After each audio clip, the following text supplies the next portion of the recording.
Chapter 1 Aftermath 1st of June, 1998 This office was probably meant to be comfortable and soothing for patients, Hermione Granger thought. There was no desk, and no sofa for the doctor to look down from a seat of power. Just two soft, comfortable chairs facing each other. Hermione sat uncomfortably in one of them, remembering. She had been only 12 the first time she was here, a fair bit smaller and getting lost in the overly soft cushions, trying to come to terms with the experience of seeing a man supernaturally murdered before her eyes. There were days when she wished she could go back to that carefree time when that was the only thing that she had to worry about. The room hadn't changed much in the past 6 years. Same stereotypical bookcase, potted plant, abstract art, and small windows to let in some light, but not so much that it lost its homey atmosphere. It was smaller than the stereotypical office she saw on the telly, though. Again, it was probably to make it feel more intimate and comforting. But now that she'd returned, it just felt confining to her. The other woman sat in the chair across from her. She was about her mother's age, but they didn't look a whole lot alike. Her hair was straighter and more of a chestnut brown than her mother's dark brown. Her face was more pointed, and, Hermione couldn't help noticing even after all these years, her teeth weren't quite as nice. She still wore a kindly smile. Dr. Sylvia Hudson, her therapist. "Well, look at you, Hermione," she said. "You're all grown up now."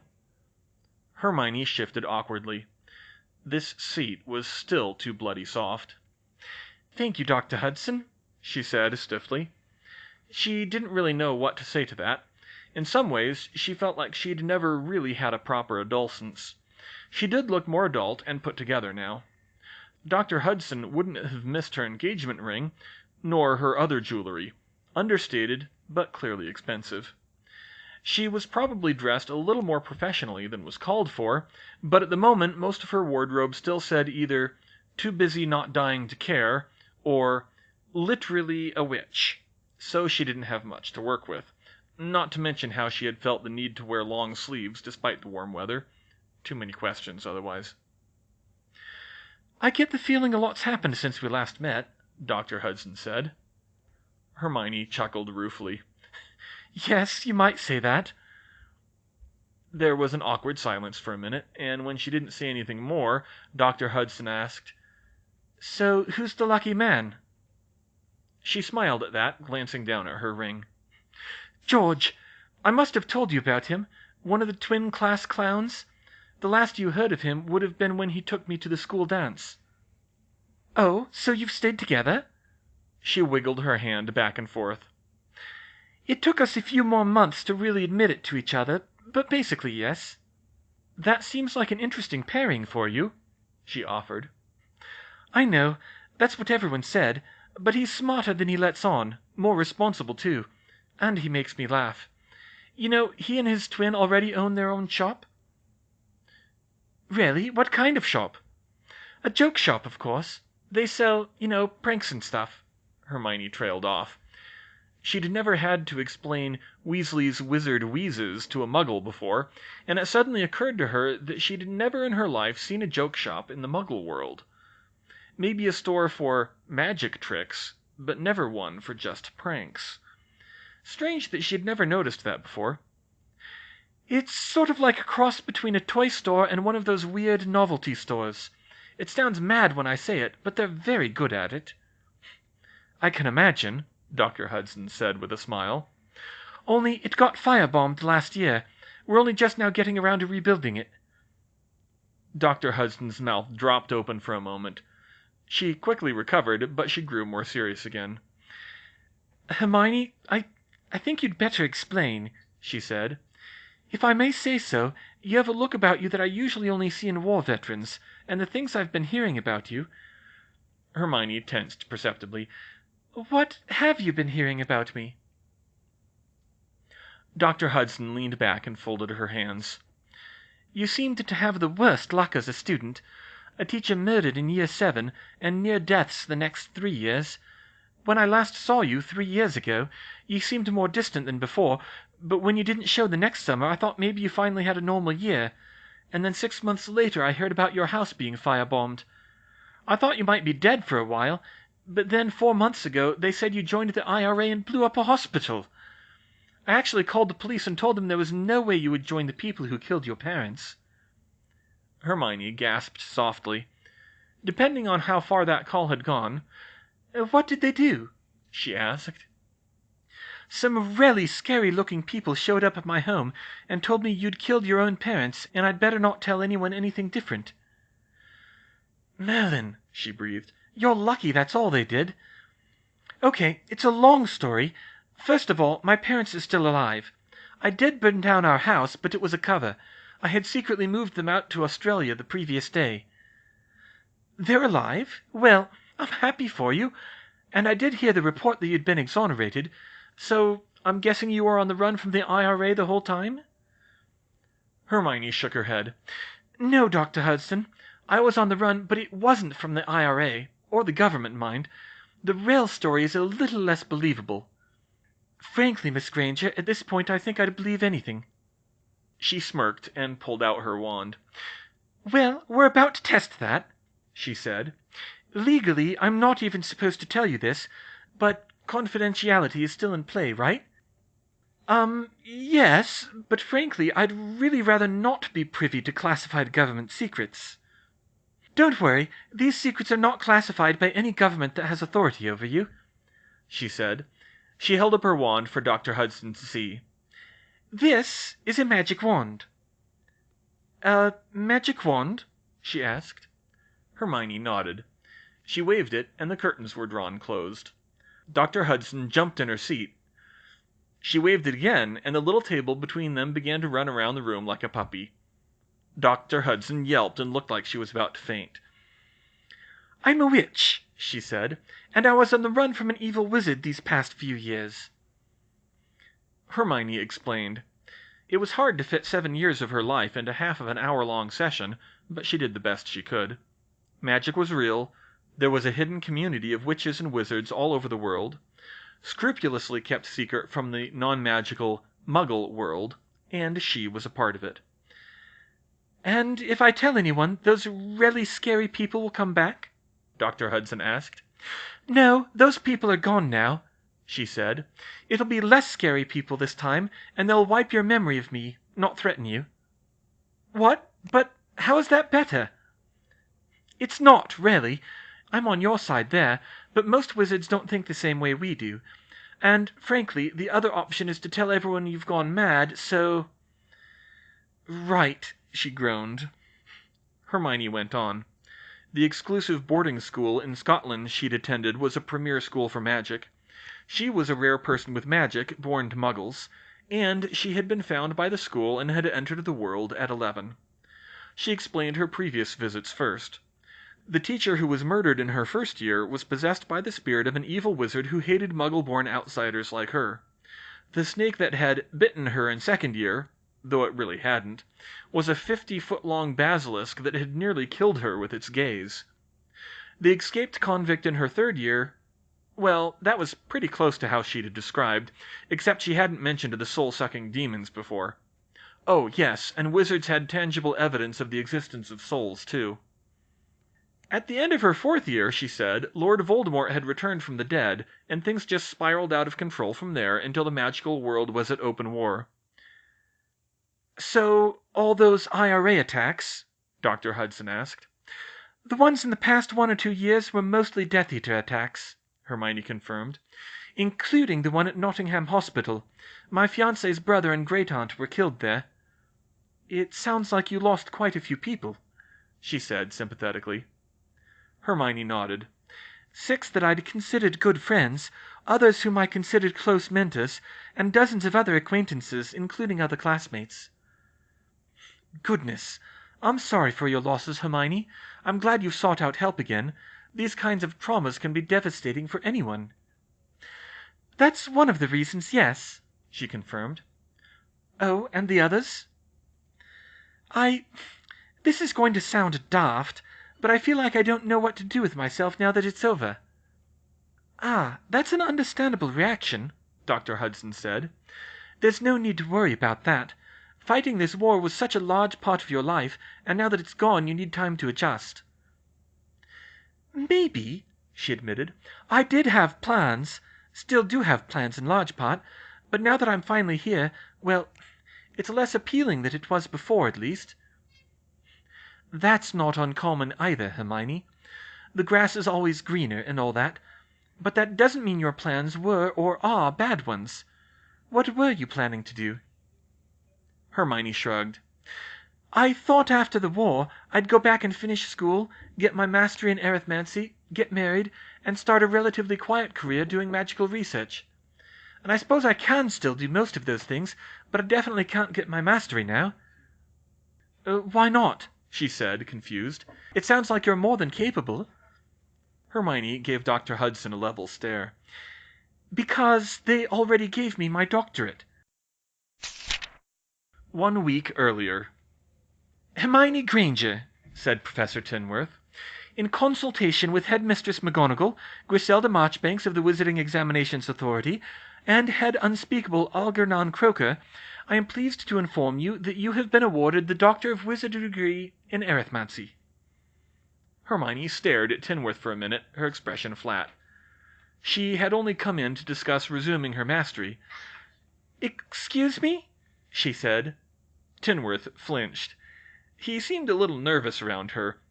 It was true, she hadn't got on with him when he was the lead editor of Annals of Arithmancy, and had turned his back on her under political pressure from Dolores Umbridge. So she supposed he had some reason to be uncomfortable around her, but this had nothing to do with that. "I took the liberty of contacting a panel of accredited experts, and we agree that you qualify for a D. Wizardry degree," he said. Nope, she still couldn't process it. "Is this some kind of joke?" Tinworth flinched again. "No, I simply thought that given the unfortunate matter of the Wenlock Prize—" She groaned.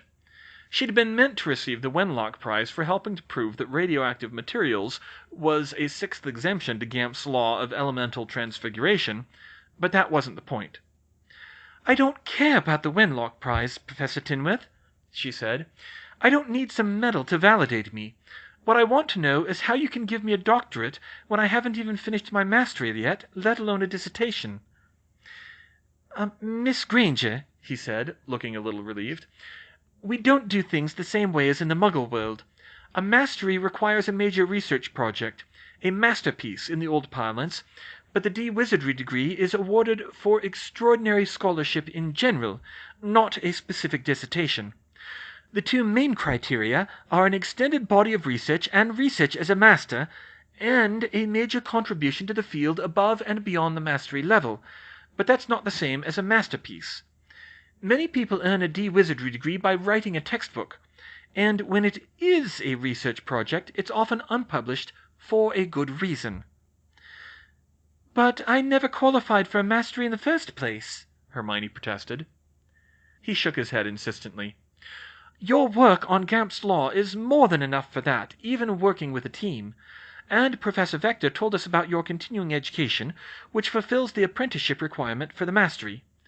For the D. Wizardry degree, she told us enough about your ongoing research to prove your continued scholarship, and if killing a Dementor doesn't represent a major contribution, we may as well bin the entire field." Hermione sat back in her chair. "Doctor of Wizardry," she muttered to herself. "What does that even mean? I've never seen a wizard addressed as Doctor." "Well, they used to be," Tinworth said, "before the Muggles bastardized the term. No offense. It's Professor now. That is, in addition to recognizing you as one of the premier scholars of the field, the Doctor of Wizardry entitles you to use the title Professor." And that was when Hermione cracked.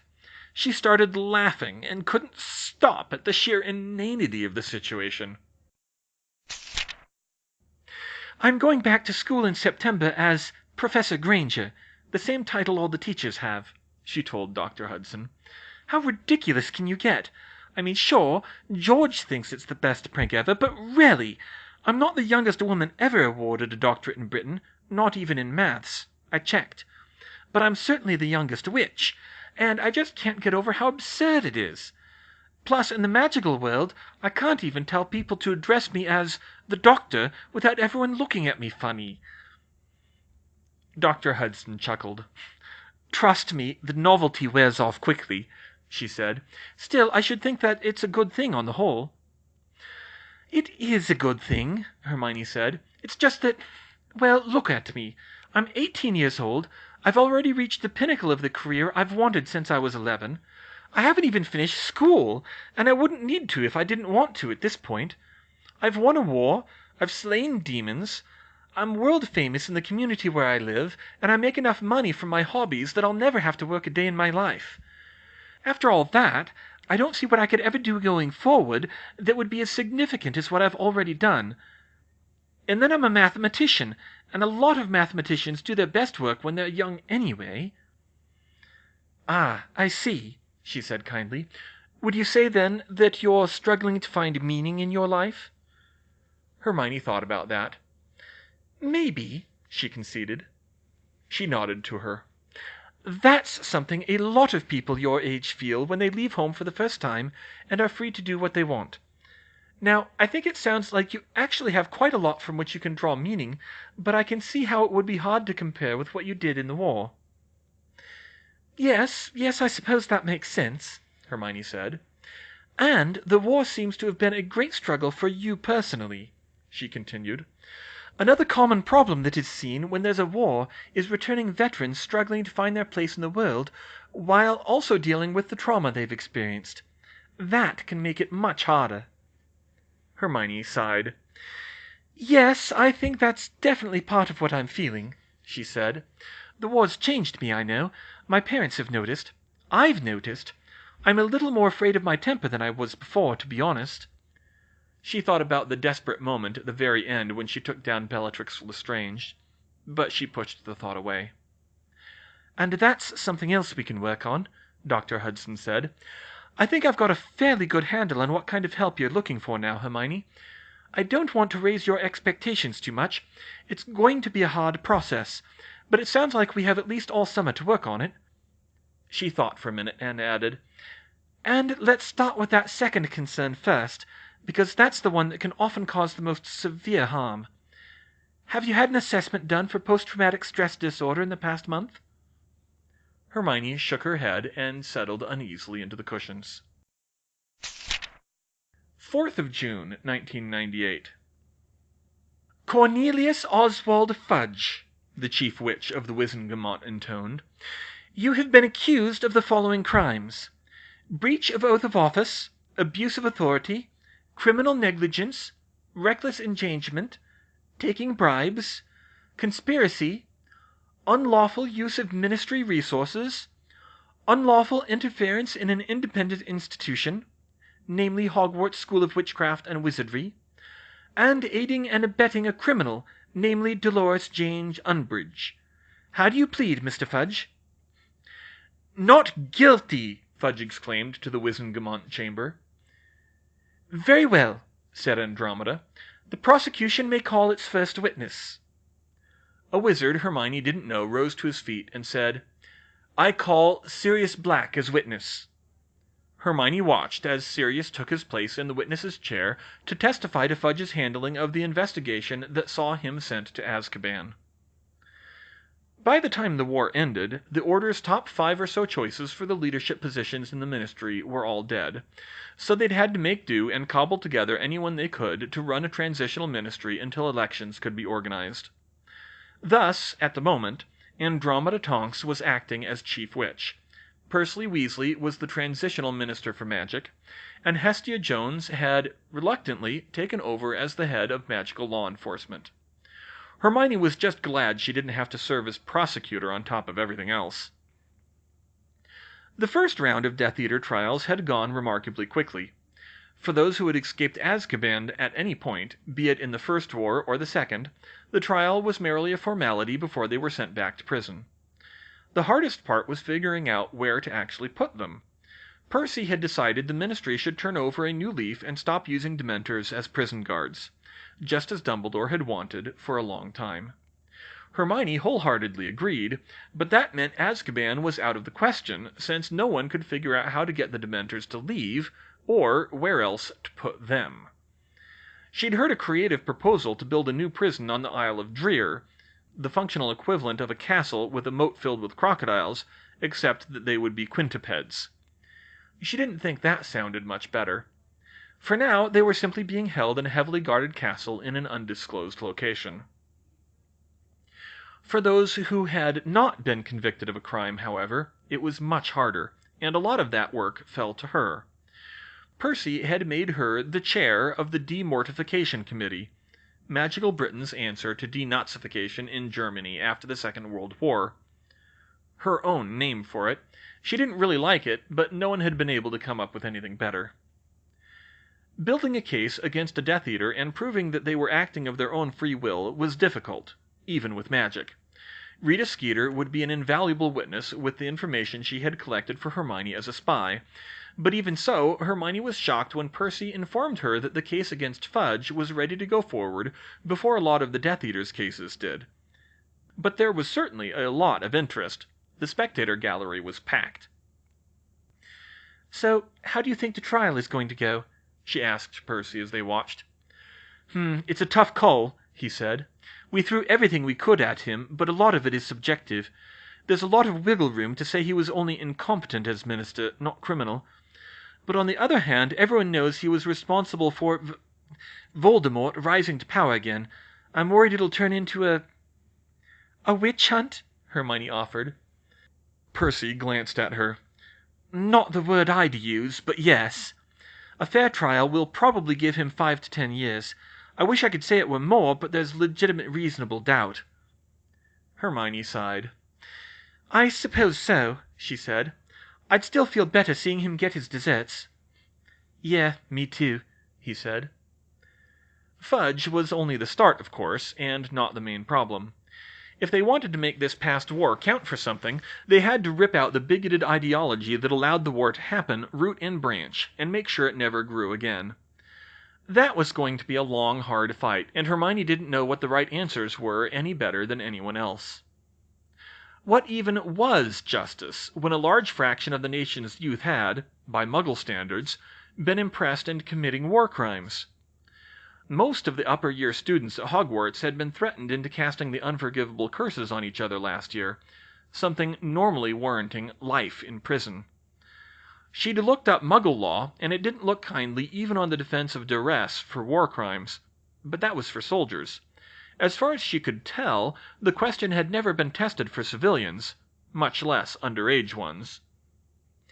And to be honest, her hands weren't completely squeaky clean either. One thing she had going for her, though, was the extensive Muggle writing on denazification in Europe. The Allies had faced the same problem then. Too many Germans had been legally complicit in the crimes of the Nazis for it to be logistically possible to fully enforce the law. It wasn't an exact match, since there was no foreign occupying force here, but it was probably the closest they could come to truly dismantling the old pure-blood hegemony that had ravaged the country for 3 generations. But Hermione knew she also had to learn from the mistakes of denazification as well as its successes. And there were many mistakes. Before the Marshall Plan, many of the Allies were de facto trying to turn Germany into a nation of subsistence farmers to prevent it from militarizing again. And even after the Marshall Plan, the program was shut down in 1951 because it was considered ineffective and counterproductive. Yet some of the ideas, like the schedule of punishments, were good ones. People who were merely followers and didn't commit any crimes had fines levied against them and some restrictions on travel, employment, and political rights. Even that might be pushing it for people who had truly committed no crime, but they could do like the British Army had done and only investigate people when they applied for a government job or some other position of responsibility, contrasted with the Americans, who questioned everyone over the age of 18. That might be the most important thing for Magical Britain to ensure that the ideology didn't grow up again with the next generation. As for the rest of the Nazis, lesser offenders were merely given 2 or 3 years of probation. Only the serious criminals were imprisoned, many of them put to labor on reconstruction efforts, though Hermione was going to recommend against that last one. She wouldn't trust even a second stringer like Scabior with a wand. She also wasn't going to recommend censorship, as the Allies had done, but much stronger enforcement against criminal acts of bigotry, ensuring there was a strong voice in the media to counter any that the blood purists might set up later, and carefully vetting employees of the reconstituted ministry. Those were the things that might change the culture. "By the way, I had something else to tell you," Percy said. He lowered his voice and produced a sheaf of parchment. "We finally worked through the parchment work on the Dementors, like you wanted." Hermione snapped her head around to look at him. "What did you find out?" she whispered. "It was hard to trace them. The Death Eaters didn't much care about what the Dementors were doing, but we eventually found all the transfer orders. There weren't any for the Ministry's group. The 24 Dementors we found in Ministry holding after the battle were the same ones that were here on the 15th of September. "Penelope," she said. "It'll be one of that group," he confirmed. "If you can help her." "With only 24 of them? Of course I can. This is excellent, really. I was worried I was going to have to make a deal with the Dementors in Azkaban. Give me the Dementor that kissed Penelope Clearwater, and I'll spare the rest of you, or something. I really didn't want to do that." "Yes, good," he said. "I'll start making the arrangements to move them somewhere where you can do the ritual." 13th of June, 1998. Se ekbalo ex to skotos to exteron esi pneuma akatharon. The Dementor exploded as Hermione completed the ritual, the beam of concentrated sunlight piercing through to the ground at her feet. Where it had stood, a swarm of motes of light swirled in the air, all the souls it had consumed over the centuries. The lights floated up into the sky like sparks from a flame, where they disappeared out of sight, presumably passing on to wherever they were meant to go. But this time one of the motes remained. It floated a moment longer, then took off in a streak across the ground towards the south. And miles away, she would learn later, in a hospital in London, Penelope Clearwater woke up screaming. "That's it," she said when she saw the soul make its flight. "We saved her." She motioned to George, and he lowered the mirror of the solar furnace to the ground. Percy smiled. "Thank you, Hermione," he said. "Even though we weren't together anymore, it means a lot to me." Hermione took the diadem of Ravenclaw off her head and stepped out of the circle of dead, brown grass where the ritual had been performed. She didn't really need it at this point, but she kept wearing it to ensure she didn't make a mistake. After more than a dozen of these rituals over several days, the remote stretch of moorland was starting to look like the surface of the moon. Nothing would ever grow in the circle again unless they, at a minimum, stripped it to bedrock and replaced the soil, but in her opinion it was a small price to pay. "What do you think she'll say when she finds out her ex is the new Minister for Magic?" she asked him. "She'll probably punch me in the face," he said. "She broke up with me because I backed Fudge over Dumbledore when Voldemort came back. She might even campaign against me." "Oh, but does she know about you smuggling the Ministry's plans out under their noses?" "I doubt it. We haven't spoken since we broke up. It's all right, though. I deserved it." "Well, let's call it a day, shall we?" she asked, as George, Harry, and Ginny fell in behind them. "We did what we came to do. We can deal with the rest of them tomorrow." Percy shrugged and motioned to the Aurors to corral the rest of the Dementors. This was tiring work, after all. In fact, it had taken over a week to get this far. The ritual could only kill one Dementor at a time. It had to be done in fair weather, in the morning sunlight, on a different spot each time, and in a place where it wouldn't raise too much suspicion for a patch of ground to have all the life sucked out of it. They could only kill a few of them per day, and it was only because they'd started looking for suitable locations weeks ago that she was able to start as soon as she had. "You know, I'm getting better at this," she said cheerfully. "Once I learn how to do multiple Patronuses, I might be able to do it on my own with the diadem." "You don't have to kill all of them yourself, Hermione," Harry spoke up. "That's a good point," Percy agreed. "You can't kill all the Dementors in Azkaban single-handed. It would take years. Have you considered training other teams to do it?" She sighed. "I've considered it, but there are problems. For one, the mental state of defiance of the false death is something that has to be trained, like with the Patronus charm, and it's arguably harder given the mental bias wizards have that dementors are unkillable and soul-destroying. Not many people will be able to strike the killing blow, and I'm not sure what would be a safe way to train them. And even more important, the ritual itself could be extraordinarily dangerous in the wrong hands, so I don't want to give it to anyone I don't trust implicitly." "But what's so dangerous about it?" Percy asked. "It's powerful, yes, but it does good work." Ginny answered him quietly. "It's because it comes from the Horcrux ritual, isn't it?" "Exactly," Hermione said. "Or rather, it's based on the ritual I used on Harry, which is based on the Horcrux ritual. I took the darkest ritual known and twisted it to something light and more advanced. Imagine what could happen if a dark wizard got their hands on it and twisted it to something dark again." Percy paled. So did Ginny, Harry, and George. She didn't even need to tell them her thoughts on what that darkness might be. Maybe even a ritual to forcibly split the soul of an unwilling victim. It could unleash an even greater evil than the Horcrux itself. She wasn't certain that was possible, but she did not want to find out. "Okay, then," Percy said in a high, nervous voice. "We'll worry about that later, then." "I think that's the best idea," she agreed. "At least we finally have time now."